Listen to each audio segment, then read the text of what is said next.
तो फरमाया हमारा ईमान है। आका अलैहिस्सलाम फरमाते हैं अगर मरते वक्त तो उसके हाथ पैर को बांधा न जाए, उसके हाथ पैर को फरिश्ते जकड़ न दे, पकड़ न ले, तो इंसान सहराओं के अंदर, जंगलों के अंदर पागलों की तरह भागते फिरे।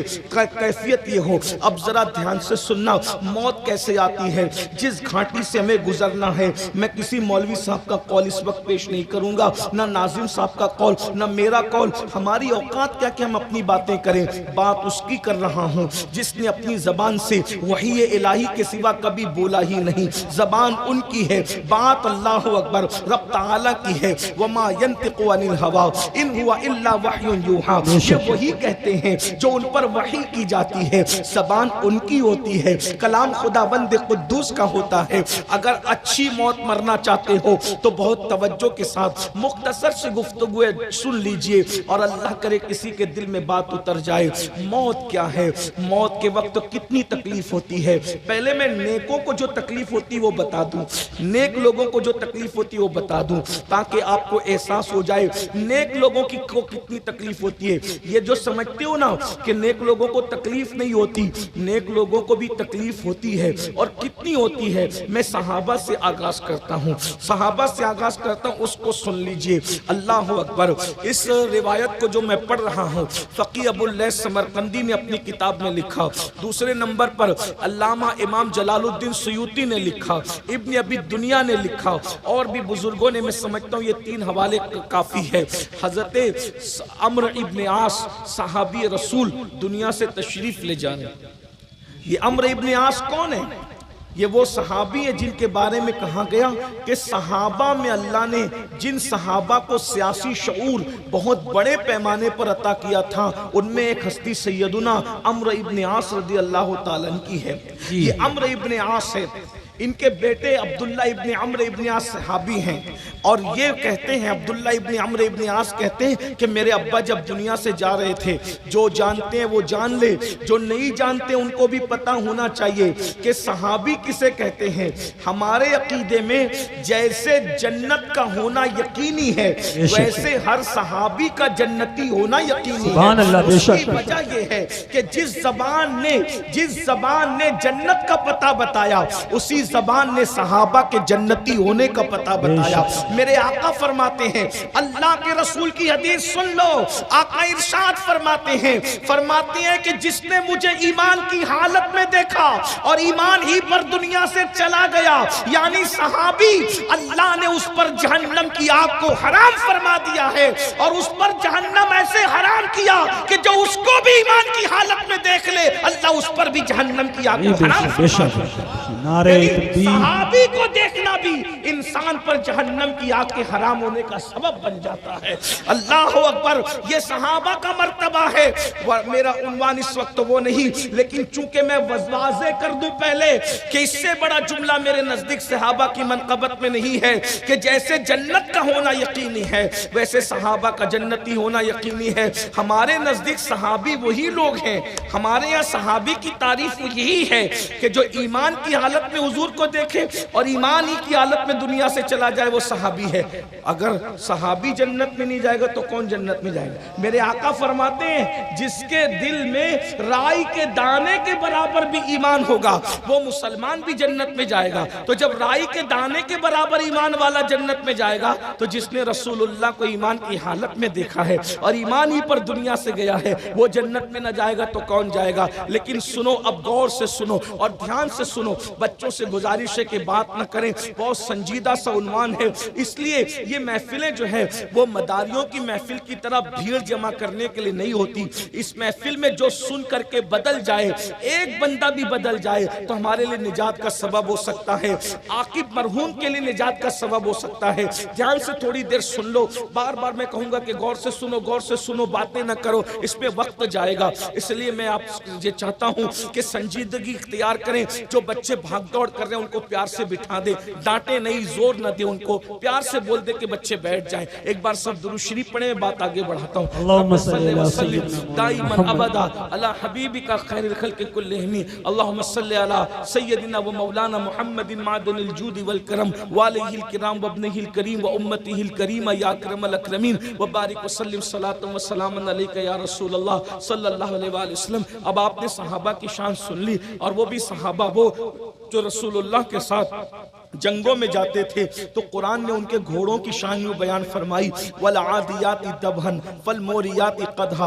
अल्लाह अकबर। अल्लाह पाक इरशाद फरमाता है कि सहाबे किराम वो हैं जिनके घोड़ों की टापों से जो धूल लगती है, हम उस धूल की कसम भी कुरान में याद करते हैं। जरा गौर तो फरमाए, जिसके घोड़ों की टापों की धूल को कुरान याद करे कसम के हवाले से, उनके घोड़ों की शान क्या होगी। जिन घोड़ों की शान ये है, तो घोड़ों पर बैठने वाले असहाब की शान क्या होगी, ये बात याद रखना। अब ध्यान से सुनिए, हजरत अम्र इब्न आस सहाबी रसूल हैं, उनको जब मौत आ रही थी, वो दुनिया से तशरीफ ले जा रहे थे। उनके साहबजादे अब्दुल्ला इब्न अम्र इब्न आस उनके सरहाने बैठे थे और कहते हैं, बाबा आप अक्सर कहा करते थे कि अगर कोई अक्लमंद शख्स दुनिया से जाएगा तो और उसकी अक्ल सलामत रहेगी, तो मैं उससे पूछूंगा, मैं उससे सवाल करूंगा कि बताओ मौत कैसी है। मौत के बारे में पूछूंगा ताकि मौत की हकीकत पता चले, क्योंकि मौत बताने की चीज तो है नहीं, लेकिन कोई जब दुनिया से जा रहा होगा तो मैं उससे मौत के बारे में पूछूंगा। तो ये हजरत अब्दुल्ला कहते, अब्बू आप तो अक्लमंद भी है मेरी नजर में, आपसे बड़ा अक्लमंद मैं आपको किस वक्त किसको कहूं, आप बहुत अक्लमंद है, आपकी अक्ल भी सलामत है, आप बताएंगे इस वक्त आप दुनिया से जा रहे हैं, मौत कैसी है। अब सहाबी बयान करते हैं, भाइयों वली का जिक्र नहीं, वली जिसके कदमों को बोसा लेते हैं उसे सहाबी कहते हैं। अब सहाबी की मौत जरा सुनिए। सहाबी रसूल अम्र इब्न आस कहते हैं, मेरे बेटे हमारी जिंदगी के 3 दौर थे, 3 दौर। सहाबी रसूल अम्र इब्न आस कहते हैं, हमारी जिंदगी के 3 दौर थे। पहला दौर वो जब मैं रसूलुल्लाह का जो है वो दुश्मन था, हुजूर से दुश्मनी करता था, हुजूर के खिलाफ खड़ा था, हर मुहिम में हुजूर के खिलाफ खड़ा रहता था। अगर उस वक्त तो मौत आती तो मैं समझता कि सीधा जहन्नम में जाता। फिर दूसरा दौर आया, हमने हुजूर पे कलमा पढ़ा, हुजूर से इश्क किया, हुजूर से प्यार किया। हुजूरी के जाहिरी दौर में अगर मौत आ जाती, हुजूर मेरा जनाजा पढ़ा देते, सुपुर्दे खाक कर देते, तो हम सीधा जन्नत में चले जाते। लेकिन बाद में हुजूर दुनिया से तशरीफ ले गए और फिर बहुत से मामलात हुए। मेरे बेटे आज मैं सोच रहा हूँ कि दुनिया से जाने के बाद पता नहीं मैं जन्नत की तरफ जाऊंगा या जहन्नम के अंदर डाल दिया जाऊंगा, मेरे अमाल पे मेरी पकड़ होगी या मेरी नजात होगी। जरा गौर करें, जिनको जन्नत की बशारतें कुरान दे रहा है, रदी अल्लाह अन्हुम व रदू अन का परवाना कुरान अता कर रहा है, वो इस तरीके से मौत के वक्त बात करते हैं और कहते बेटा जहां तक मौत की सख्ती का मामला है, अल्लाह अकबर, जिस तरीके से किसी के सीने पर जमीन और आसमान को समेट कर रख दिया जाए तो वो कितना बोझ महसूस करेगा, उतना बोझ मरने वाला महसूस करता है। जरा तसव्वुर कीजिएगा, जरा एहसास कीजिएगा, हाय हाय 50 किलो की गोनी अगर हमारे कंधे पे रख दिए जाएं सेहतमंदी के वक्त में, तो हमारी तकलीफ का आलम क्या होता है। अल्लाह के बंदो, जब मौत के वक्त बीमारी है, कमजोरी है, नकाहत है, तकलीफ है, उस वक्त जमीन आसमान जितना बोझ किसी इंसान के सीने पे रख दिया जाए तो उस वक्त वो कैसे महसूस करेगा।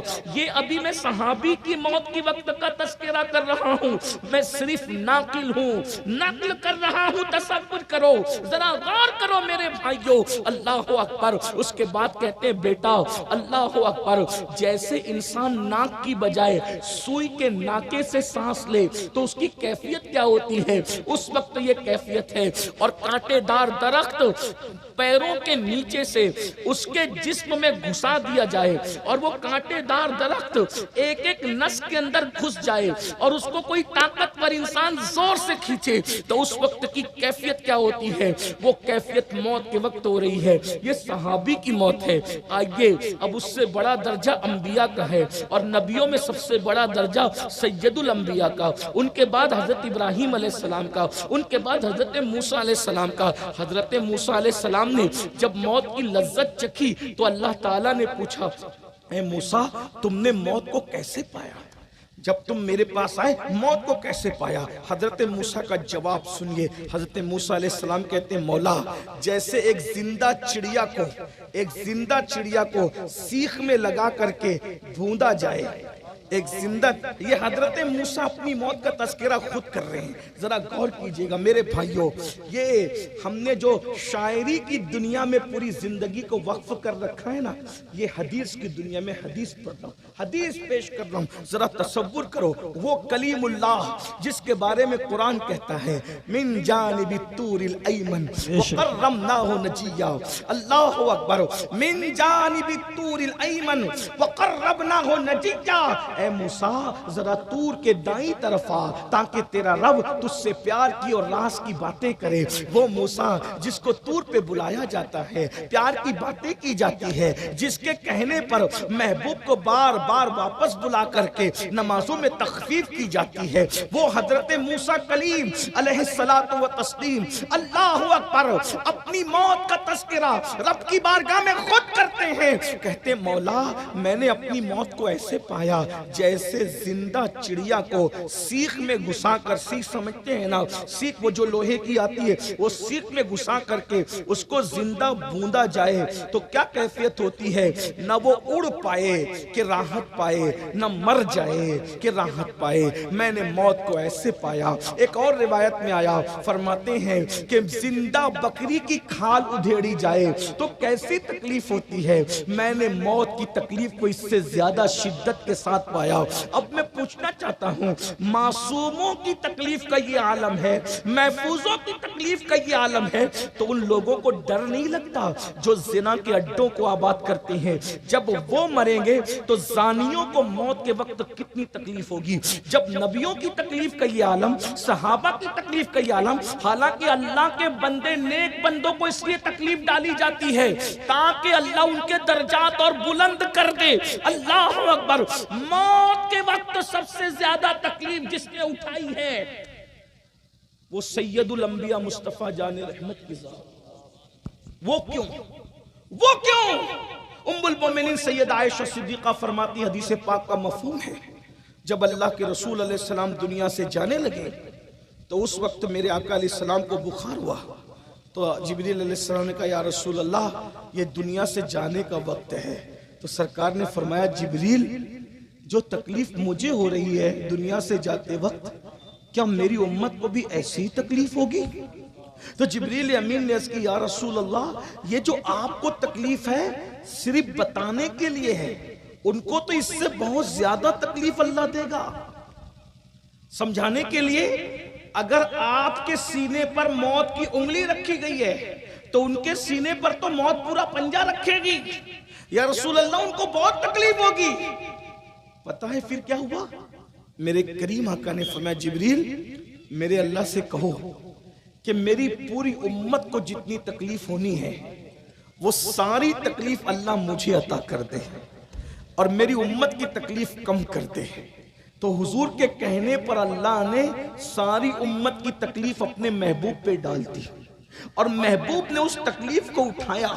उसके बाद उम्मुल मोमिनीन सैयदा आयशा सिद्दीका फरमाती हैं, हुजूर की तकलीफ में इतना इजाफा हुआ कि हुजूर अलैहिस्सलाम ने ठंडे पानी के कटोरे अपने सामने रख लिए और पानी में हाथ भिगोते थे और चेहरे पे मल के कहते थे, मौत की तकलीफ बहुत सख्त है, मौत की तकलीफ बहुत सख्त है। हम लोग पानी के अंदर चादर भिगो कर हुजूर के बदन पे डालते थे और वो चादर चंद लम्हों के अंदर सूख जाती थी, इतनी बुखार की शिद्दत थी और गर्मी थी। आप अंदाजा फरमाए मेरे भाइयों, जब महबूबों को इतनी तकलीफ है तो जिनको अल्लाह नापसंद करता है, और वो लोग आजकल के नौजवान लड़के जो रात के 3-3 बजे तक जिना की फिल्में देखते हैं, जब उनको मौत आएगी तो उनकी तकलीफ का आलम क्या होगा। जो नशा करते हैं उनको तकलीफ आएगी तो उनकी तकलीफ का आलम क्या होगा। बल्कि एक हदीस तो याद आ रही है, अल्लाह के सच्चे रसूल सादिक व मज़दूक मुस्तफ़ा जाने रहमत सल्लल्लाहु अलैहि वसल्लम इरशाद फरमाते हैं कि मरते वक्त सबसे ज्यादा जिसे तकलीफ होती है वो कौन है? सबसे बदतरीन मौत जिसकी होती है हैं। मौत के वक्त सबसे ज्यादा जो दर्दनाक और तकलीफ की मौत मरता है वो कौन है? तो मेरे आका फरमाते हैं सबसे ज्यादा मौत के वक्त जिसको तकलीफ होती है वो बेनमाजी है। बेनमाजी को ऐसी दर्दनाक मौत आती है, बेनमाजी जलील करके मारा जाता है, बेनमाजी भूखा मारा जाता है, बेनमाजी प्यासा मारा जाता है। बेनमाजी पर मौत के वक्त इतनी प्यास मुसल्लत कर दी जाती है, इतनी प्यास मुसल्लत कर दी जाती है कि अगर 7 समुंदरों का पानी भी उसके मुंह में उंडेल दिया जाए तो भी उसकी प्यास को कोई बुझा नहीं सकता। थोड़ी देर जरा तसव्वुर कीजिए ना, अल्लाह अकबर, दुनिया की मोहब्बत में मस्जिदों को वीरान करने वालों, मस्जिदों से दूर रहने वालों, अल्लाह अकबर, क्या तुम्हें अपने नबी की बात पर यकीन नहीं, हुजूर की बात पर यकीन करने से तुम कमजोर हो गए? अल्लाह अकबर, वो रसूल जिसकी सच्चाई की गवाही उसके दुश्मन तक देते हैं, उस रसूल की बात सुनकर लरसते नहीं, कांपते नहीं? अल्लाह अकबर, माहिरीन मौसमियात अगर कोई बात कह दे, पेशिन गोई कर दे तो उसकी तैयारी करते हो। अल्लाह के सच्चे रसूल गैबदा नबी फरमा रहे हैं सबसे ज्यादा दर्दनाक मौत बेनमाजियों को आती है। फज्र की नमाज में सोते पड़े रहने वालों, मौत का तसव्वुर तो करो। ज़ोहर की नमाज में कारोबार में डूबने वालों, मौत का तसव्वुर तो करो। अल्लाह अकबर, असर की नमाज में बीवी बच्चों के साथ वक्त गुजारने वालों, जरा तसव्वुर तो करो। 7 समुंदरों की प्यास मौत के वक्त तो उंडेल दी जाएगी और रिश्तेदार चमचे चमचे से कतरा कतरा पानी पिला रहे होंगे। आप तजुर्बा करके देखना, जब प्यास ज्यादा लगी हो एक घुट पी करके गिलास हटा लो तो प्यास बुझती नहीं है और बढ़ जाती है। तो ये रिश्तेदारों का कतरे कतरे पिलाना वो प्यास को बुझाएगा नहीं, वो प्यास को और बढ़ा देगा। दौलत के नशे में अल्लाह को भूल रहे हो, जवानी के नशे में अल्लाह को भूल रहे हो, नसब के नशे में अल्लाह को भूल रहे हो। अल्लाह अकबर, किसी को घमंड है अपनी हुकूमत का, किसी को घमंड है अपने इख्तिदार का, किसी को घमंड है अपनी दौलत का, किसी को घमंड है अपनी खूबसूरती का। याद रखना, जिस वक्त तो मौत आएगी ना हुस्न रहेगा, ना खूबसूरती रहेगी, ना माल रहेगा, ना दौलत रहेगी। कुरान कहता है ला तंसा नसीबका मिनद दुनिया, दौलत के नशे में नमाज के लिए वक्त ना निकालने वालों, दौलत के नशे में जिना और शराब की हड्डों को, जुओं की हड्डों को आबाद करने वालों, दौलत के नशे में दीन को पीठ के पीछे फेंक देने वालों, यही है ना। अल्लाह अकबर, अगर बच्चा सुबह 6 बजे स्कूल जाता है तो उसको पहुंचाने के लिए, स्कूल पहुंचाने के लिए हमारी आंख खुल जाती है, लेकिन नमाज पढ़ने के लिए कहो तो सुबह 6 बजे नमाज नहीं खुलती, नमाज के लिए आंख नहीं खुलती। बच्चे को स्कूल पहुंचाने के लिए आंख खुल सकती है, मस्जिद जाने के लिए हमारी आंख क्यों नहीं खुलती? मतलब हमने स्कूल को जितनी अहमियत दी है नमाज को उतनी अहमियत नहीं दी है। स्कूल को अहमियत दी जाए, मैं उसका मुखालिफ नहीं हूं, मगर सुन लो, अगर कोई स्कूल न पढ़े तो उसकी दुनिया बर्बाद हो सकती है, और जो नमाज न पढ़े उसकी दुनिया भी बर्बाद है, उसकी आखिरत भी बर्बाद है। इसलिए वक्त निकालिए, एक वक्त की नमाज के लिए सिर्फ 10 मिनट का टाइम लगता है। मरने के बाद पलट कर अल्लाह की तरफ जाओगे, मरने से पहले पलट जाओ, कुछ अमल कर लो। अरे जो माल कब्र में साथ नहीं आएगा उसको कमाने के लिए दिल्ली तक जा रहे हो, कलकत्ता तक जा रहे हो, सऊदी तक जा रहे हो, दुबई तक जा रहे हो, और जो अमाल कब्र में काम आएंगे उसको कमाने के लिए मोहल्ले की मस्जिद में भी नहीं आते। अल्लाह अकबर, मुझे बताओ तो सही मेरे भाइयों, कब तक गफलत में रहोगे? कब तक गफलत में रहोगे? मौत सर पे खड़ी है, मौत की तलवार सर पे लटक रही है। बहुत दिनों तक अय्याशी की मोहलत नहीं मिलेगी, बहुत दिनों तक ये घमंड का ताजमहल बहुत सलामत नहीं रहेगा, चकनाचूर हो जाएगा। कुरान कहता है क्या लेकर के जाओगे? ला तंसा नसीबका मिनद दुनिया, दुनिया से अपने नसीब का मत भूलो, सिवाय कफन के कुछ साथ नहीं ले जाओगे, सिवाय कफन के कुछ साथ नहीं ले जाओगे। और अल्लाह राजी है तो कफन भी कफन है, और अगर अल्लाह राजी नहीं है तो वो कफन भी जहन्नम की आग की शक्ल इख्तियार कर जाएगा, जहन्नम की आग की शक्ल। लोग कहते हैं मौलाना हमें इतना न डराओ, अल्लाह करीम है रहीम है। मैंने कहा बिल्कुल मेरा अल्लाह करीम और रहीम है, लेकिन अल्लाह कहार और जब्बार भी है। आपको पता है, आपको पता है जिनके जनाजों में रसूलुल्लाह ने खुद शिरकत की है उनके लिए भी रसूलुल्लाह ने कुछ बातें फरमाई है। मैं सिर्फ नकल कर रहा हूं इबरत के लिए। एक जवान, उसका इंतकाल हुआ, ये जो रिवायत में पढ़ रहा हूं उसको शरह सुदूर में तलाश करना, इमाम सुयूती में हवाले के साथ पढ़ रहा हूं। एक बात तवज्जो से सुनना, एक जवान का इंतकाल हुआ, अल्लाह के रसूल उसकी कब्र पर गए। कब्र पर गए तो जो साथ में सहाबी मौजूद थे, हुजूर ने जब हुजूर ने ये फरमाया, यानी बेचैनी के अल्फाज जब आदमी कहता है, अल्फाज के बगैर जो आवाज निकलती है, हुजूर ने इससे बेचैनी, वो सहाबी परेशान हो गए। हुजूर मुझसे कह, आका फरमाते तुझसे नहीं कह रहा हूं, ध्यान से सुनो, अल्लाह के रसूल फरमाते तुझसे नहीं कह रहा हूं। ये जो खिताब हो रहा है ना, ये कब्र वाले से हो रहा है, जो कब्र के अंदर पड़ा हुआ है उससे हो रहा है। या रसूलल्लाह, ये कब्र वाले का क्या है? अब ध्यान से सुनना, आका फरमाते मैंने इसको ज़कात वसूल करने भेजा था। उस जवान को हुजूर फरमाते मैंने ज़कात वसूल करने भेजा था, ये ज़कात वसूल करके लाया, उसमें एक ज़िरा आई थी, वो ज़िरा को इसने मेरी इजाजत के बगैर पहन लिया।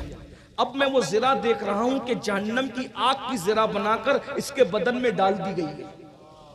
रसूलुल्लाह की दौर के ज़माने का इंसान, हुजूर के ज़माने का इंसान जिसकी कब्र पर अल्लाह के रसूल खड़े हुए हैं, हुजूर जिसकी कब्र पे खड़े हुए हैं। मैं बुजुर्गों की निस्बत का मुखालिफ नहीं हूँ, लेकिन हदीस में है तो मानना तो पड़ेगा।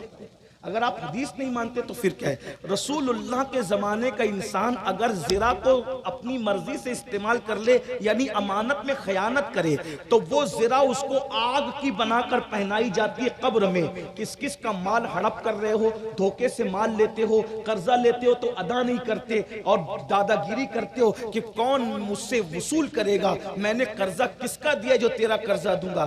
जानते हो कर्ज लेकर न देने वाले का वबाल क्या है?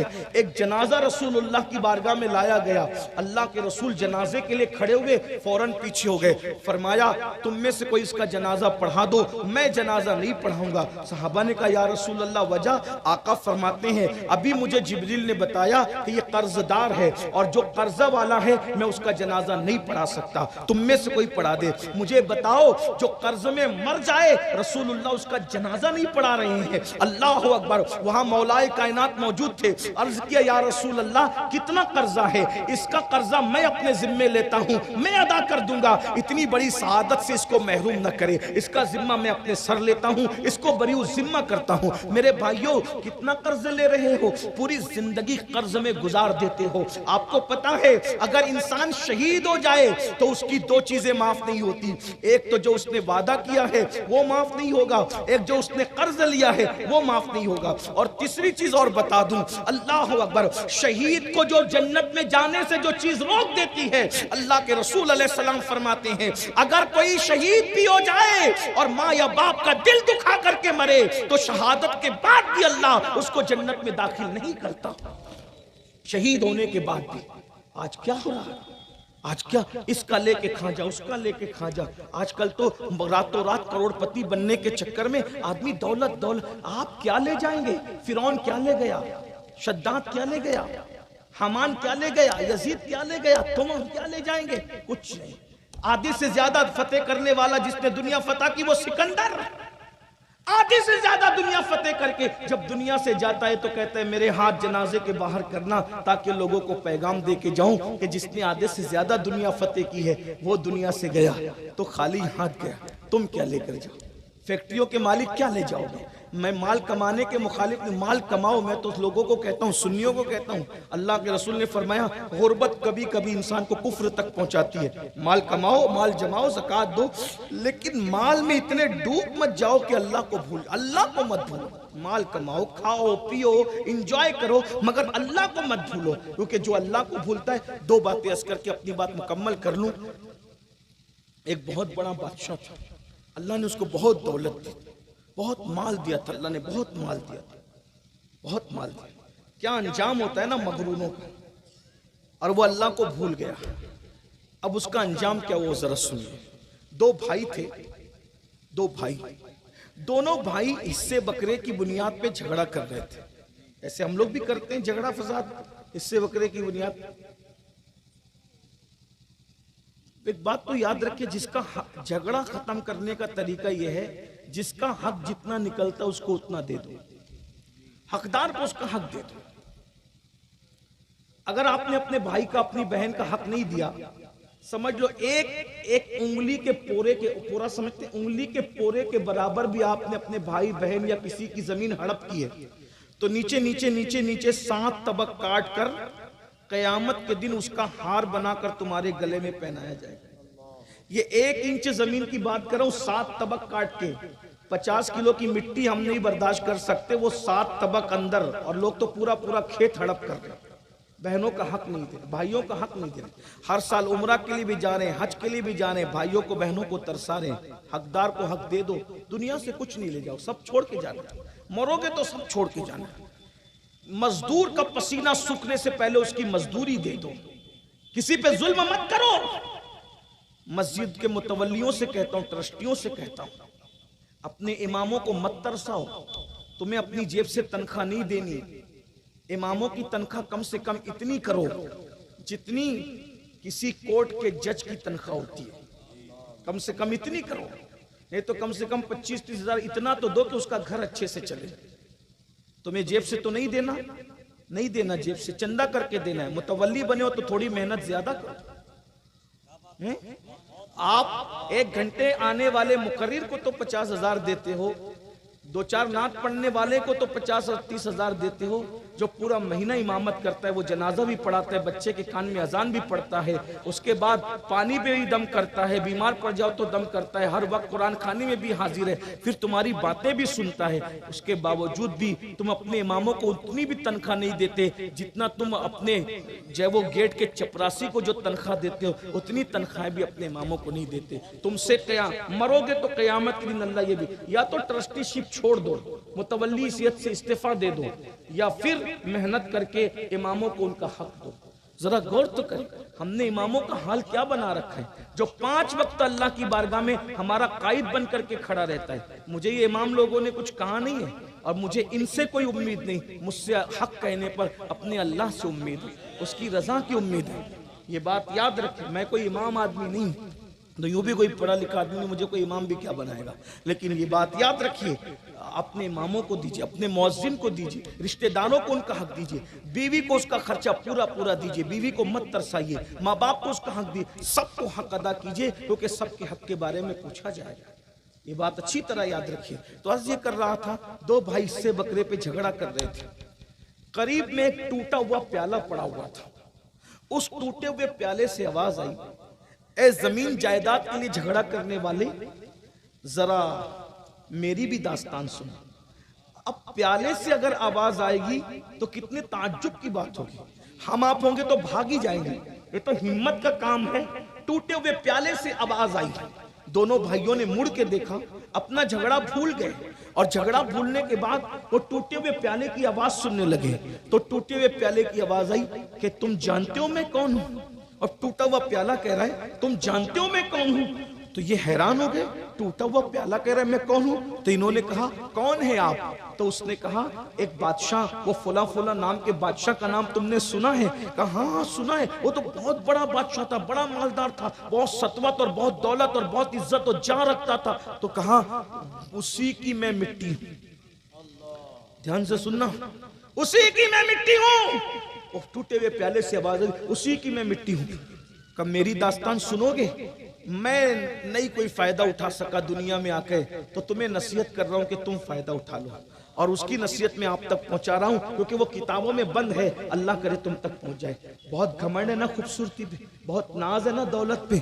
वो बादशाह खूबसूरत भी था, दौलतमंद भी था। जब उसने कहा मैं बादशाह था, मैं उसी की मिट्टी हूं, तो कहा क्या हुआ आपके साथ की ये कैफियत क्या हुई, इस नतीजे पे आप कैसे पहुंचे। उसने कहा अल्लाह ने मुझे दौलत दी, इज्जत दी, शोहरत दी, माल दिया, बहुत नेमत दी मेरे अल्लाह ने, मगर मैं सारी नेमतें पाके अल्लाह को भूल गया। जैसे हम भूल गए अल्लाह को, वो भी भूल गया।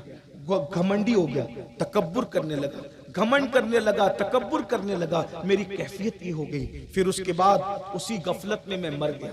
लोग क्या समझते हैं, एक्सीडेंट की मौत बुरी मौत है। लोग क्या दुआ करते हैं, अल्लाह में बुरी मौत से बचा। तो बुरी मौत क्या समझे, बोले जो एक्सीडेंट में ट्रक के नीचे दब के मर गया वो बुरी मौत है, फिर उसकी रूह भटकती रहती है। ये तो सारे तोहमात परस्ती में मुब्तला है। दीन सीखा ही कहां। एक्सीडेंट में मर जाना मुसलमान की बुरी मौत नहीं है। जो एक्सीडेंट सफर में मर जाए उसे शहादत का मर्तबा मिलता है। जो हादसे में मर जाए उसे शहादत का मर्तबा मिलता है। औरतें समझती है कि अगर बच्चे की पैदाइश के वक्त तो कोई औरत मर जाए, नापाकी में मरे, तो बुरी मौत है। औरतें उससे डरती है, ये बुरी मौत में मरी। वो बुरी मौत नहीं, अल्लाह के रसूल ने फरमाया जो औरत बच्चे को जन्म देते हुए मरती है, अल्लाह उसको भी शहादत का मर्तबा अता फरमाता है। जो दीवार के नीचे दब के मरता उसको भी शहादत का मर्तबा, जो पानी में डूब गया उसको भी शहादत का मर्तबा, जो आग में जला दिया गया उसको भी शहादत का मर्तबा। ये बुरी मौत नहीं है। फिर बुरी मौत कौन सी है? गफलत की मौत बुरी मौत है। जिस गफलत में हम आप है ना नमाजी है, ना रोजेदार है, ना अल्लाह का जिक्र करते हैं, ना हुजूर पे दुरूद पढ़ते हैं, ना नमाज पढ़ते हैं, ना रमजान शरीफ का रोजा रखते हैं, इस हालत में मौत आई तो ये बुरी मौत है। इससे बुरी कोई मौत नहीं है।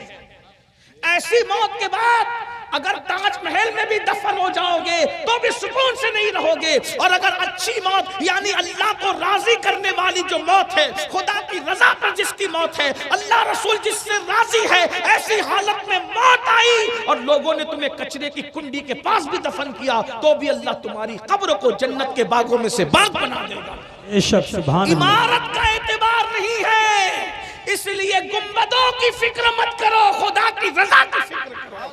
हमारे असलाफ ने ऊंचे गुंबदों की फिक्र नहीं की, खुदा की रजा की फिक्र की है। आज हम खुदा की रजा की बजाय गुंबदों की फिक्र करते हैं। अरे गुंबदों में दफन होना कोई शान की बात नहीं है। गुंबदों में तो जालिमों को भी दफन किया गया। कितने नाम पढ़ो हिंदुस्तान के, कितने नाम पढ़ो बगदाद के, कितने नाम पढ़ो ईरान के। याद रखना गुंबदों में दफन होना कोई फजीलत नहीं है। कौन सोच सकता था जिसका जनाजा पढ़ने वाला कोई नहीं था, उस हुसैन इब्ने अली का भी गुंबद जगमगाएगा। लेकिन दुनिया को बता दिया गया जिसने खुदा के लिए सब लुटा दिया।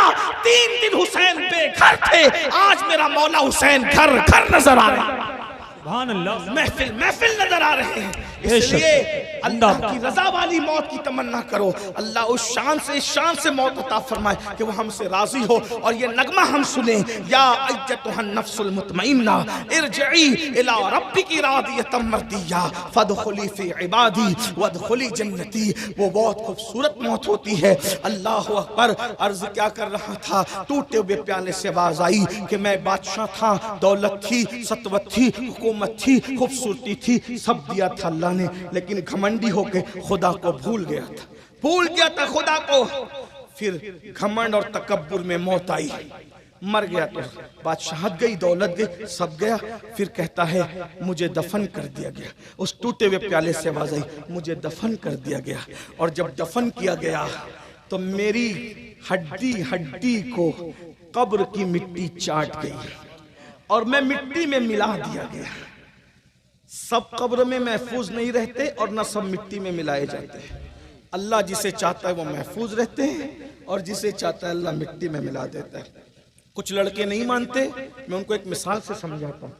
अगर गेहूं का दाना जमीन में डालो तो जमीन उसको खा जाती है, लेकिन जिस दाने से अल्लाह खेती करना चाहता है, किसान डालकर पानी डालता है, मगर उस दाने को अल्लाह महफूज रखता है और उस दाने को जिंदा ही नहीं रखता, इतना ताकतवर बना देता है, उससे कोपल निकलती है, जमीन को फाड़ करके पूरे खेत को हरा भरा कर देती है। नादान, अब भी तुझे शऊर नहीं आएगा। जब अल्लाह दाने की ऐसी हिफाजत करना जानता है तो उसने जिसमें गौसे आजम की कैसी हिफाजत की होगी, जिसमें गरीब नवाज की कैसी हिफाजत की होगी, जिसमें साबिर पाक की कैसी हिफाजत की होगी। और जब गुलामों का ये हाल है तो इनके इमाम, महबूबों के महबूब, महबूब आजम मुस्तफ़ा जाने रहमत के जिस्म की कैसी हिफाजत की होगी। आजकल मौलवी लोग कुछ कहते हैं 1857 के बाद के आने वाले मौलवी के माज़अल्लाह नबी मरकर मिट्टी में मिल गए। मैंने कहा मेरे अजीज, नबी मर के मिट्टी में कैसे मिल सकते हैं? मिट्टी में तो हर दाना भी नहीं मिलता, तो महबूब मिट्टी में कैसे मिल सकता है? इसलिए मेरी बात को याद रखना। आजकल आप भी बहुत दाएं बाएं हो रहे हो, अहले सुन्नत के सच्चे मजहब पर कायम रहो। इससे सच्चा मजहब दुनिया में कोई नहीं है, क्योंकि हर एक के यहाँ टेढ़े तिरछे अकायद और नजरियात मौजूद है, लेकिन जिसे हम अहले सुन्नत कहते हैं इसकी कड़ियां सहाबा किराम से मिली हुई है, इसका अकीदा भी सहाबा से, इसका नजरिया भी सहाबा से। आप कोई अकीदा अहले सुन्नत का पेश कीजिए, इंशाअल्लाह मैं आपको अहले सुन्नत का वो नजरिया सहाबा, कुरान और हदीस से पेश करने की सआदत हासिल कर सकता हूँ। लेकिन लेकिन उस वक्त में मेरा उन्वान ये नहीं है। तो अर्ज क्या कर रहा था, उस बादशाह की उस वो प्याले से आवाज आई कि मेरे जिस्म को कब्र की मिट्टी खा गई और फिर नीचे की मिट्टी ऊपर, ऊपर की मिट्टी नीचे हुई। तो क्या हुआ, मेरे ऊपर लोग पेशाब करने लगे, मेरे मुंह पे लोग पाखाना करें। आदमी की मिट्टी में मिल जाए फिर भी रूह का ताल्लुक जिस्म से मौजूद रहता है, एहसास जिंदा रहता है। अल्लाह के रसूल अलैहि सलाम फरमाते हैं जिन चीजों से जिंदों को तकलीफ होती है उन चीजों से मुर्दों को भी तकलीफ। यानी अगर माज़अल्लाह कोई जिंदे के मुंह पे पेशाब करेगा तो उसको तकलीफ होगी, तो मुर्दे को भी उससे तकलीफ होगी। तो वो कहता है मिट्टी से आवाज आती है, मेरी मिट्टी में तो मिल गई, लेकिन मुझ पे लोग पेशाब और पाखाना करना, मुझ पे लोग पेशाब देख रहे हैं। बाइक पे बैठते हो कितने घमंड से हैं, बाइक देने वाले खुदा को भूल गया, घमंड करता है भाई। जीन्स और टी शर्ट पहन के निकलता है तो घमंड करता है, घमंड मत कर। अरे अगर खूबसूरत जीन्स और टी शर्ट पहन के तू निकला और लोग तेरी तारीफ कर रहे तो दिल में अल्लाह का शुक्र अदा कर। अल्लाह अगर तू मुझे खूबसूरत न बनाता तो लोग मेरे हुस्न की तारीफ क्यों करते हैं? अल्लाह को मत भूलो, अल्लाह को कहीं भी मत भूलो। अल्लाह ने नेमत दी उसको कहीं फरामोश मत करो वरना अंजाम बुरा है। तो वो टूटे हुए प्याले से आवाज आई, लोग मेरी मिट्टी पे पेशाब और पाखाना करने लगे। जरा सोचो तो सही, तसव्वुर में लाओ उसकी जगह अगर हम हों, अमीनुल कादरी हो, आप हो, और मरने के बाद हमारी जिस्म को मिट्टी खा जाए, अल्लाह न करे, दुआ कीजिए अल्लाह न करे, तसव्वुर कीजिए। मस्जिदों को वीरान करने वालों, हमारे जिस्म को मिट्टी न खाएगी तो क्या होगा? यहूद और नसरानी और मुशरिकों की तरह जिंदगी गुजारने वालों, कब तक अल्लाह को नाराज करोगे, कब तक अल्लाह से दूर रहोगे? सोचो तो सही। एक दिन मौत है, मौत, एक दिन मौत है, मौत है, मौत है। मौत से किसी को रुस्तगारी नहीं है। अगर मौत से कोई बच सकता था, एक हस्ती, अल्लाह का महबूब जो वजह तख्लीक कायनात है, जब अल्लाह ने महबूब को मौत की लज्जत चखा दी, तब कौन है जो मौत से बच सकता है? ये और बात है कि औरों की मौत अलग है, महबूब की मौत अलग है।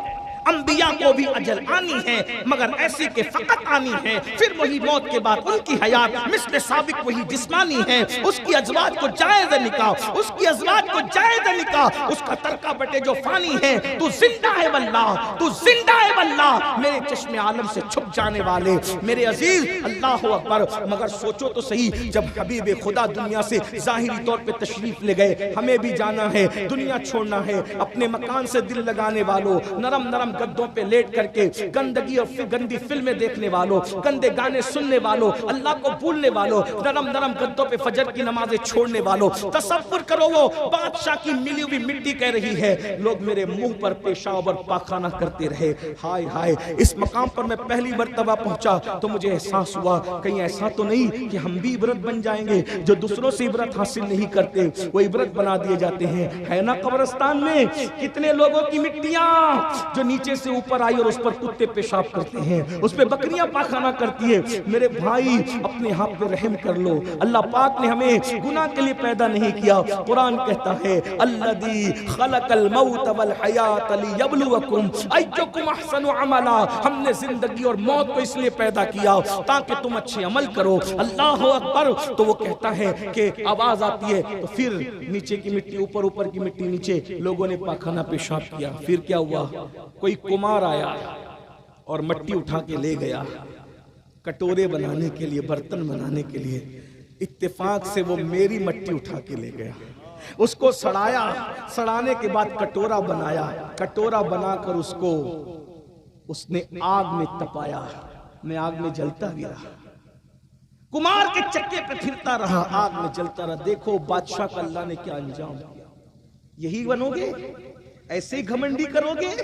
अल्लाह अल्लाह है, खुद कहता है इन्ना बत्श रब्बिका लशदीद, तेरे रब की पकड़ बड़ी सख्त है।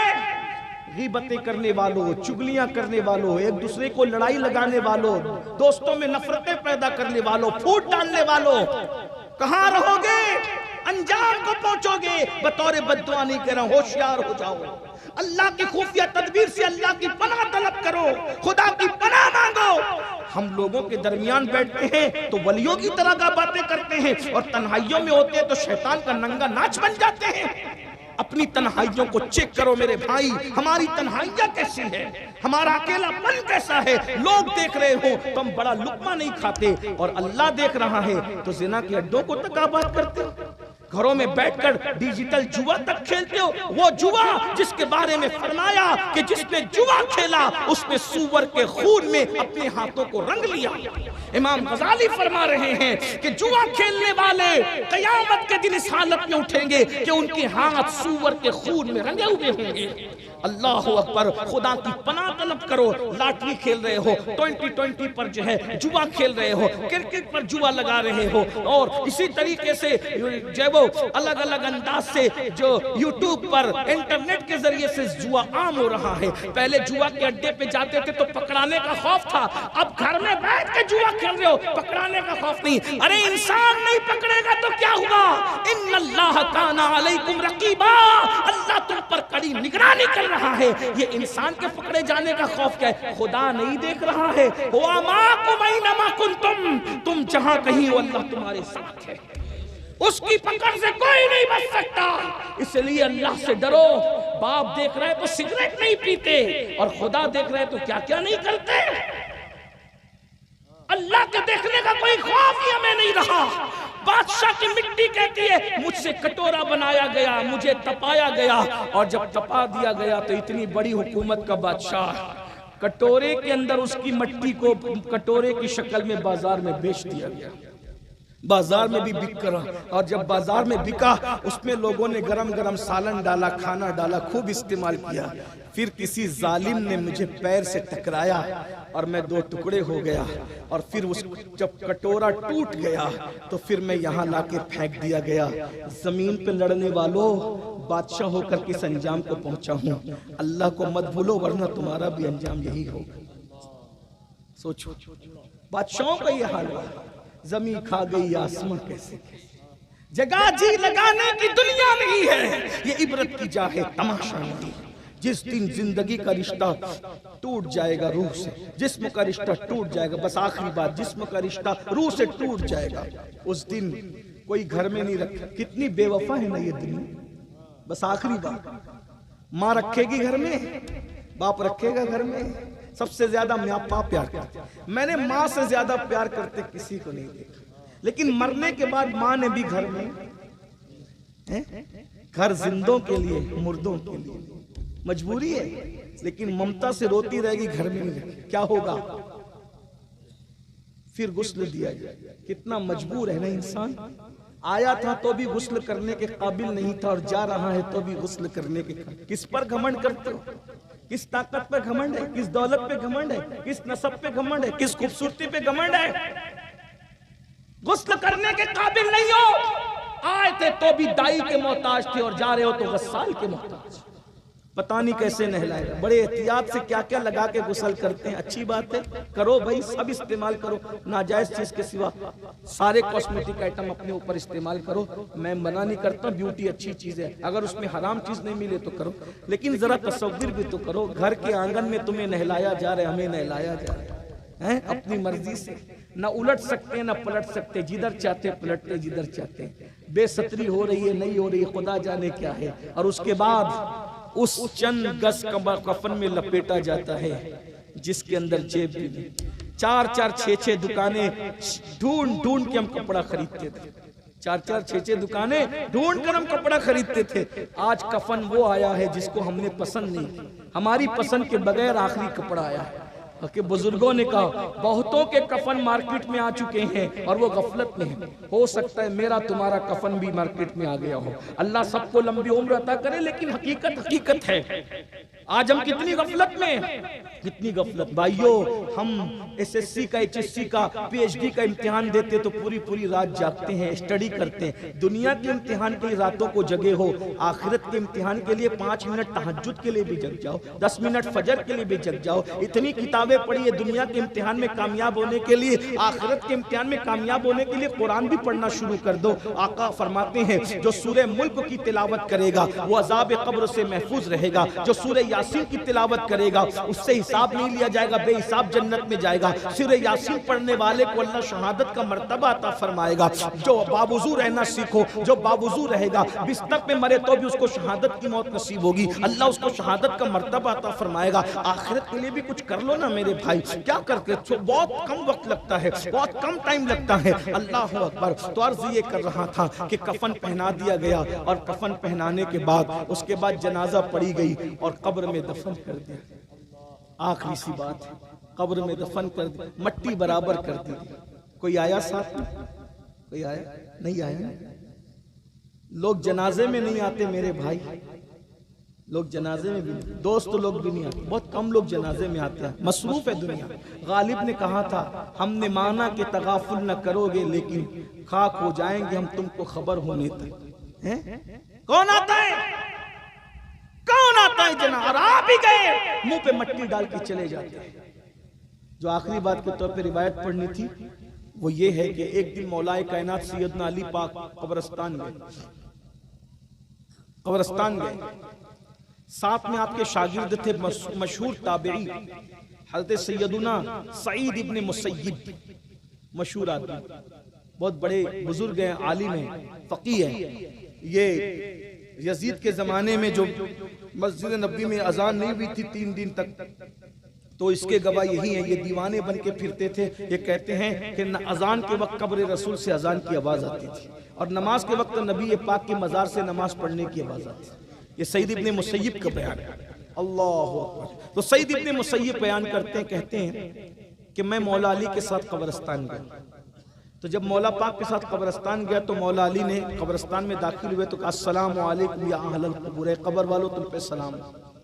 तो कब्रों से भी जवाब आया। कब्रों से तो जवाब आता है, हम सुन नहीं पाते, लेकिन बहरहाल वो अल्लाह वाले थे, उन्होंने सुना। फिर मौला अली कब्र पे खड़े हो गए और कब्र पे खड़े होने के बाद कहा ए कब्र वाले जरा बता तो सही कि तुम पर हमसे जुदा होने के बाद क्या गुजरी। बस इस पे बात पूरी होगी। मौला अली से कब्र का मुकालमा है, कब्र वाले का मुकालमा है, वो सुन लो, बात पूरी होती है। लेकिन ये बात तकरीर के लिए मत सुनना, दिल में बिठाने के लिए। आप तकरीर बहुत सुनते हो, मुकर्रिर बहुत है, मैं कोई मुकर्रिर नहीं, सिर्फ मैं अपने दिल का दर्द लेकर आपके पास आता हूँ ताकि आप कुछ बातें सुन लें, वरना मौत के बाद पछताओगे। उस वक्त तो पछताना काम नहीं आया। जब मुर्दा दुनिया से जाता है जनाजे में तो लोग रोते हैं, तो मुर्दा कहता है मुझ पर मत रो, अपने अमाल पर रो। मुझे दुनिया ने धोखा दिया, मैं तुम्हें वसीयत करता हूँ, नसीहत करता हूँ कि दुनिया तुम्हें धोखा न दे। दुनिया बहुत धोखेबाज, शहद दिखाए, जहर पिलाए, कातिल डाइन शौहर कुश, इस मुर्दार पे क्या ललचाया। दुनिया देखी भाई, दुनिया में रहो, दुनिया तुम्हारे अंदर न रहे। आखिरत की तैयारी करो। वल तंजुर नफ्सुम मा क़द्दमत लिग़द, आखिरत के लिए कुछ रवाना करो। अल्लाह फरमाता है तुमने आखिरत के लिए क्या भेजा, इस सिलसिले में जरा गौर करो, क्या भेज रहे हो आखिरत में। आखिरत में तो काबे अखबार कहते हैं अगर कोई 70 नबियों के बराबर भी अमाल लेकर आएगा तो भी वो अपने अमल को हकीर समझेगा, जबकि एक नबी के बराबर कोई अमल नहीं कर सकता। इसलिए वहां अमाल पूछे जाएंगे, ईमान और अमाल पूछे जाएंगे, बाकी वहां कुछ नहीं चलेगा।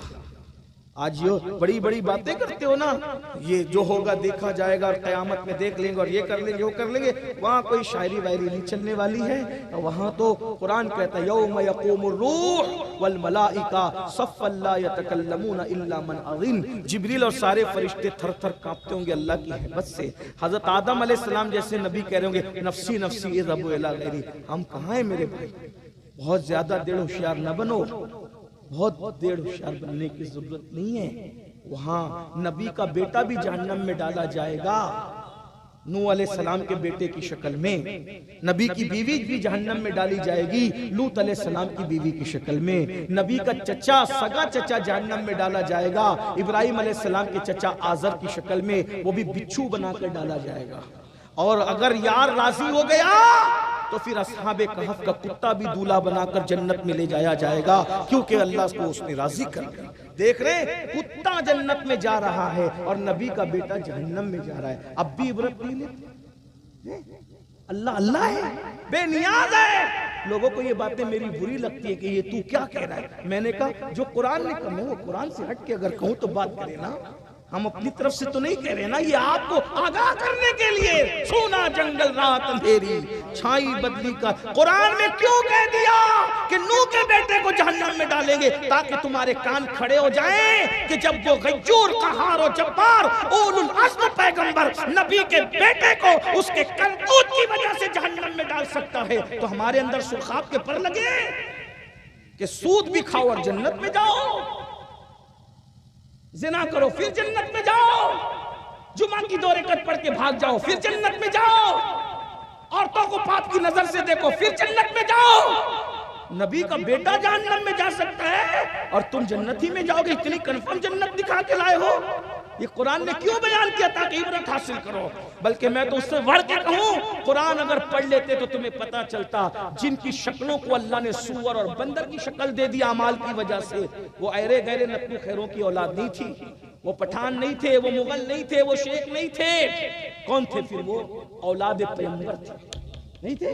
कुरान है ना, कुरान है। औलाद पैगंबर को जब अल्लाह शनीचर के दिन शिकार करने की वजह से सूअर और बंदर बना सकता है, तो सूद खाने की वजह से फिर भी तुम जन्नत में जाओगे? बताइए ना, क्या निस्बते पैगंबरी से बड़ी निस्बते मुरीदी है? यही तो तुम्हें समझाने आए। पीरी मुरीदी की निस्बत सलाखों पर है। मैं पीरों के झुरमुट में बैठा हूं, मैं खुद भी पीर रखता हूं और अल्हम्दुलिल्लाह अपने पीर का नाम कभी बेवजू नहीं लिया। हम तो अल्हम्दुलिल्लाह, अल्लाह जानता है, इतना अदब करते हैं, बल्कि पीर का नाम जल्दी लेते ही नहीं, अलकाब व आदाब से लेते हैं। हाँ, हम कभी जल्दी नाम नहीं लेते मुर्शिद का। लेकिन एक बात कहता हूं, जो सच है वो सच। हमारा मजहब अंधभक्ति वाला मजहब नहीं, भक्ति वाला है, अंधभक्ति वाला नहीं है। अंधभक्ति के खिलाफ तो हम जंग कर रहे हैं। हमारे मजहब के अंदर भक्ति है, अनभक्ति नहीं है। हमारा मजहब आंख खोल के जीना सिखाता है। हमारा मजहब आंख खोल के जीना सिखाता है। हम आंख खोल के जीने वाली कौम है। अरे हम आंख बंद करके तो खुदा की इबादत भी नहीं करते, किसी के पीछे आंख बंद करके क्या चलेंगे? हमें हुक्म है नमाज पढ़ो तो आंख खोल के पढ़ो। जब हम नमाज में आंख खुली रखते हैं तो दुनिया में आंखें बंद कैसे करते हैं? हम आंखें बंद नहीं करते, हम आंखें खोल के जीने वाली कौम है, हम जिंदा कौम है। इसलिए मैं आपको ये कहने आया हूं, नगरिया अखिल वालों, जब नबी की औलाद ने शनीचर के दिन मना करने के बाद शिकार, आज हमें मना नहीं है लेकिन उनको मना था, शनीचर के दिन शिकार उन्होंने शिकार किया तो अल्लाह ने उनके चेहरे सूअर और बंदरों की तरह कर दिया, जबकि वो नबी की औलाद थे।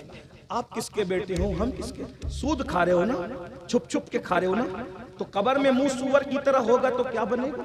बद्दुआ के तौर पे नहीं कह रहा हूं, हुजूर की हदीस है। सूदखोरों का अंजाम यह है कि उनका चेहरा कब्र में सूअर की शक्ल इख्तियार करेगा। नशा करने वाले बंदर की शक्ल और सूअर की शक्ल कब्र में इख्तियार करेंगे। आप क्या समझ रहे हैं? बहुत दिन तक के ये दुनिया का गोरख धंधा करने की तुम्हें इजाजत नहीं है। रूह का रिश्ता एक दिन जिस्म से टूटेगा। मरहूम आकिब के इसाले सवाब की महफिल में अगर चंद जवान भी बदल कर जाते हैं तो ये इनके लिए भी मगफिरत है, मेरे लिए मगफिरत है, मरहूम के लिए मगफिरत है, और जिन्होंने महफिल मुनक्किद की उनके लिए भी मगफिरत है इंशाअल्लाह। तो मैं बात आखिरी कर रहा था, क्या अर्ज कर रहा था कि मौला मुश्किल कुशा पाक ने कब्र वालों से, कब्र वाले के हमारे बाद आप पे क्या बीती, क्या गुजरी आप? तो कब्र से आवाज आई, मौला पहले आप बताएं, मौला पहले आप बताएं कि आप पे क्या गुजरी। मौला ने फरमाया मैं बताऊं पहले? तो सुन लो। अब सुनिए, मौला बता रहे मैयत होने के बाद उनके घर में क्या हुआ। फरमाते पहली चीज तो ये, अपने साथ भी यही होगा, कम ज्यादा बस, लेकिन होना यही है। मौला फरमाते हैं तुम्हारी मौत के बाद तुम्हारा सारा माल तुम्हारे वारिसों में तकसीम हो गया। जिसको अल्लाह को भूल के कमाया था, ना हलाल देखा था, ना हराम देखा था, ना रात देखा था, ना दिन, माल माल माल ही हो रहा है ना, माल सब माल माल कर दे। बहुत माजरत के साथ, सब माल कमाओ, फिर कहता हूं अल्लाह को मत भूलो। ये देख रहे, ये माल इधर, माल इधर, माल इधर, नो माल कोई। तकरीर की पूरी जिंदगी ये सोच के की कि अमीनुल कादरी को लोग मुकर्रिर कहें। अल्लाह कहेगा मैंने तो कहलवा दिया था तुझे मुकर्रिर, या कुछ नहीं तेरे लिए। तकरीर की ये सोच के कि लोग लिफाफा देंगे, लिफाफा तो दिलवा दिया था ना तुझे, तेरा सिला तो दुनिया में दे दिया।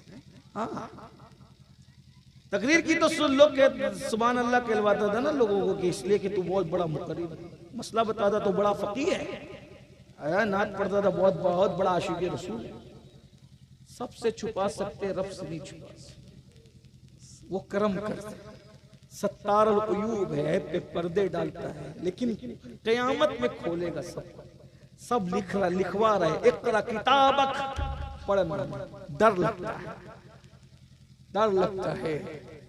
सबसे बुरा हाल जो होना है वो मुकर्रिरों का होना, जिनकी फेहरिस्त में हम। फरमाया बेअमल मुकर्रिरों के होठों को कयामत के दिन आग की कैंची से काटा। सबको कहते थे कि तुम अमल नहीं करते थे। मैं तो यही सोचता हूँ कि मोर नाचता है तो बहुत खूबसूरत लगता है, जब अपने पैरों को देखते हैं तो उसको अपनी औकात याद है। ये नाज़िम हज़रात मोहब्बत बहुत करते हैं, हम लोग के लिए क्या क्या कह जाते हैं। इनकी मोहब्बतें, इनका हुस्न ज़न है, अल्लाह इनके हुस्न ज़न की लाज। लेकिन जब ये कहते हैं तो दिल कटता है, या अल्लाह हमें तो तू मोमिनों में शामिल कर ले। और मैं तो अपने बारे में सोचता हूँ कि अल्लाह ना मुझे जन्नत दे ना जहन्नम दे, सिर्फ बराबर बराबर छोड़ दे, बराबर सराबर, तो भी मैं कामयाब। हमारी औकात। सैयदा आयशा सिद्दीका कहती थी काश मैं पैदा ना होती, और पैदा हुई तो नसीयम मनसिया हो जाती, भूली बिसरी हो जाती, ताकि कयामत को जवाब देने से बचे। कौन कह रहा? जिसके बिस्तर पे कुरान नाज़िल। हजरत फारूक आज़म कहते काश मैं मेढा होता घर का, ज़बा करके मेरे घर वाले मुझे खा के हजम कर जाते, ताकि मैं कयामत के दिन अल्लाह की बारगाह में जवाब देने से बच।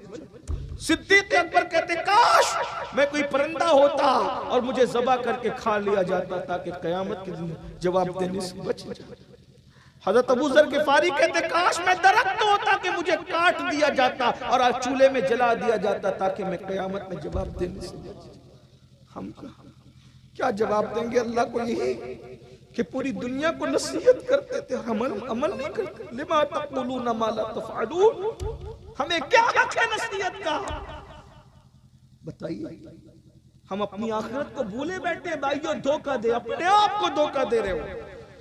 निकलो दुनिया से, निकलो, कुछ वक्त आखिरत के लिए दे दो। 10 मिनट का वक्त लगता है नमाज के लिए, व्हाट्सएप पे 1 घंटा देखते हो, 10 मिनट कुरान पढ़ना सीख लो, सिर्फ 10 मिनट।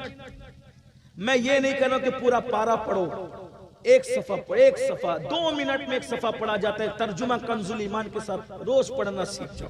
कुरान पढ़ो, रोज पढ़ो कुरान, 1 सफा पढ़ो, रोज पढ़ो, खुदा के लिए पढ़ना सीख जाओ। जिस दिन तुम कुरान से करीब हो जाओगे अल्लाह से करीब हो जाओगे। जिस तुम सजदा करोगे उस दिन तुम अल्लाह से करीब हो। अल्लाह से करीब होना सीखो। और एक बात बताऊं, वो 70 माओ से ज्यादा प्यार करता है, वो करोड़ों माओ से ज्यादा प्यार करता है। वो कहता है कोई मेरी तरफ चल के आता है तो मेरी रहमत उसकी तरफ दौड़ कर जाती है। वो बहुत प्यार करता है। हर जगह ये है कि अगर गुनाह का इकरार कर लो तो सजा मिलती है। तन्हा मेरे रब की अदालत वो है कि गुनाह का इकरार करके शर्मिंदा हो जाओ तो कहता है इन्नल्लाह युहिब्बुत तव्वाबीन, उसको मैं अपना महबूब बना लेता हूँ।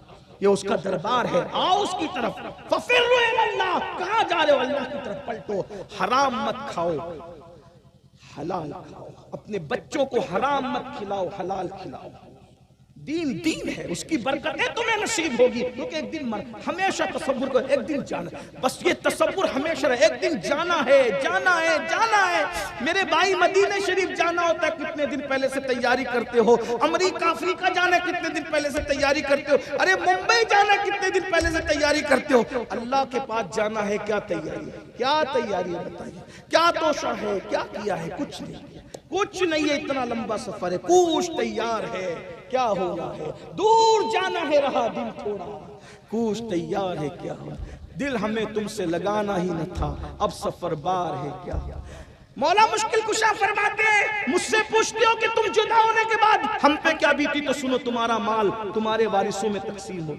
वो हौज मौज करते हैं, याशी करते हैं, तुम्हें कोई याद भी नहीं करता। और सुनोगे तुम्हारी बीवी बेवा होने के बाद किसी और से निकाह कर चुकी। मौला मुश्किल जायज है, हक है, कर सकती है। हिंदुस्तान वाले नहीं करते, लेकिन वो भी भूल जाते, बच्चों में बैठी रहती है, वो भी शौहर को याद, चंद दिन कुछ दिन लोग रोते धोते सब भूल जाते। मैं तो सोचता हूँ या अल्लाह, लोग औलाद 24-24 घंटे में माँ बाप की जीते जी खैरियत नहीं पूछते, मरने के बाद कौन याद करे? सोचो ना सही। वो और मुरीद लोग थे जो पीरों के पास रात दिन पड़े रहते थे। जो माँ बाप की खिदमत नहीं करता वो पीर की क्या खिदमत। चंद वो खुसरो जैसे चंद मिल, महबूब इलाही को भी सब नहीं मिले, वो चंद मिले थे। कुतुबुद्दीन बख्तियार काकी को भी सब नहीं। जब इतने बड़े बड़े, अरे इमाम हुसैन को भी 72 के सिवा कितने मिले थे। ये तो देख कहाँ किस दुनिया में पड़े, किस घमंड में हो। को दोस्तों और यारी और ये और वो सब मक्कारी है। सबसे प्यार करो, दिल सिर्फ यार से, बस भरोसा सिर्फ यार। ये धोखेबाज। मौसम बदलने टाइम लगता है, लोगों का जहन बदलने टाइम लगता है। मेरे भाई ये आप तो अवाम में से हो जो हाथ चूमते पीछे जाके वही गालियां भी देते। आप कहाँ हो, किस दुनिया में हो। हाँ, अल्लाह ने दुनिया से बढ़कर किसी को बेवफा पैदा नहीं किया। ये बेवफा है। और मैं एक दिन सोच रहा था, बहुत टेंशन में था, अल्लाह तूने दुनिया बेवफा क्यों बनाई। तो मुझे जवाब मेरे दिल ने दिया, नादान, अगर दुनिया बेवफा ना बनाता तो उससे दिल कौन लगाता है। दुनिया बेवफा इसीलिए बनाई कि ये लात मारेंगे तो तू मेरी तरफ आएगा। अरे मसरूर होके नहीं आता, उनकी लात खा के मजबूर होके तो जरूर आएगा। फिर मैं तुझे अपनी रहमत के चादर में ढांप लूंगा। इसीलिए बेवफा बनाई कि लोग मुझसे प्यार करें, लोगों से न करे, मुझसे दिल। बहरहाल तो हजरत मौला मुश्किल कुशा कहते तुम्हारी बेवा ने निकाह कर लिया तो और सुनोगे और फिर सुन लो, तुम्हारे घर में तुम्हारे दुश्मन रहने लगे आते जा, जिनका आना तुम्हें गवारा न था वो तुम्हारे दुश्मन आते हैं। इससे ज्यादा और सुनोगे। अब तुम अपनी सुना दो। अब कब्र से आवाज आई। सईद इब्ने मुसय्यब कहते इतनी गमगीन आवाज थी जिसने रुला दी। कहा मौला अब हमारी सुनते हो तो फिर सुनो। हाय हाय हाय। सबसे पहले कब्र में जब रखा गया तो जिस्म में तब्दीली आना शुरू। जिस जिस्म को चूटी लगती थी तो चूटी मसल दिया करते थे, उसको कब्र के कीड़े खा रहे हैं। जिन आंखों पर खूबसूरत आंखों पे घमंड था वो आंखें पानी बनकर बह गई हैं। कफन सड़ गया है, कीड़े उसको खा रहे हैं। मौला सारे बाल झड़ के गिर गए हैं। जिन बालों के लिए इतनी हिफाजती इकदामात करते थे वो बाल झड़ गए हैं। मौला पेट फट गया है। मौला पेट फटने से इतनी बदबू आ रही है, अगर अल्लाह कोई अजाब ना भी दे, सिर्फ हमारे पेट की बदबू हम पे मुसल्लत कर दे तो इससे बड़ा हम पर अजाब कोई नहीं होगा।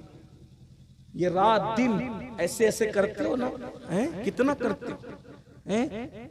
बाल बनाने के लिए 5-5 हजार खर्चा करते हो। एक बेवा के घर का 1 महीने का खर्च और राशन निकल जाए, तुम उतना अपने बालों पे खर्चा कर। बाल संवारने के लिए मैं मना नहीं कर रहा हूं, मैं कहता हूं, मैं तो अपने दोस्तों को कहता हूं खूबसूरत बन के रहो। मैं दकियानुसी ख्याल का आदमी नहीं, मेरी अपनी तबीयत में अलग चीज है, क्योंकि मैं हुजूर को पढ़ रहा हूं, अपने बुजुर्गों को पढ़ रहा हूं। तो इब्ने अब्बास कहते हैं जब मैं चाहता हूं कि मेरी बीवी मेरे लिए बना सवारा करे तो मेरी बीवी की भी तो ख्वाहिश होगी कि मैं भी उसको खूबसूरत दिखूं। हाँ, इस्लाम में गंदे संदे रहने की इजाजत नहीं है। स्मार्ट बन के रहो, ब्यूटी की तरफ तवज्जो दो। अल्लाह जमीलुन युहिब्बुल जमाल, अल्लाह हुस्न वाला है, वो हुस्न को पसंद करता है। बाल अच्छे बना के रखो, गंजे मत हो, तवज्जो दो। लेकिन इतना कहता हूँ, बाल संवारने की तरफ मेहनत कर रहे हो, कब्र में बालों को बचाने के लिए भी मेहनत करो।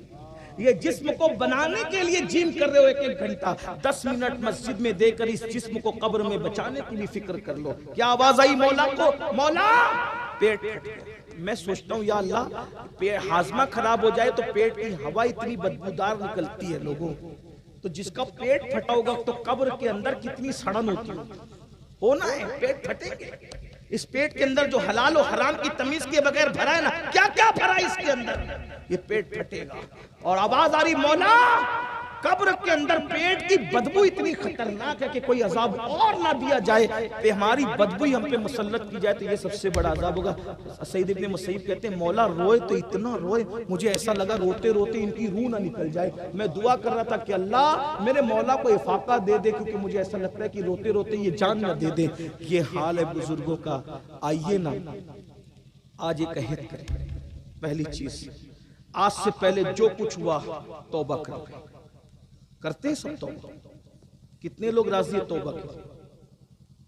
जबरदस्ती नहीं है किसी की। सुभान अल्लाह। नंबर 1, अभी मैं तौबा करूंगा, आप भी सब मिलकर तौबा। नंबर 2, तौबा के बाद फिर अमल करने का वादा करें, मुझसे नहीं अपने अल्लाह से, अपने रसूल से करेंगे इंशाअल्लाह। कितने लोग हैं जो 5 वक्त की नमाज पाबंदी से पढ़े, मेरे लिए नहीं, अपने लिए, अपने लिए उठा के रखे, जरा फरिश्तों को गवाह बनाए, उठा के रखे, जरा सादात हैं उलमा, जरा ये भी तो देखे। सुभान अल्लाह, अल्लाह आपको सलामत रखे। और एक बात और वादा कर ले, हराम से बचे, करेंगे नहीं इंशाअल्लाह।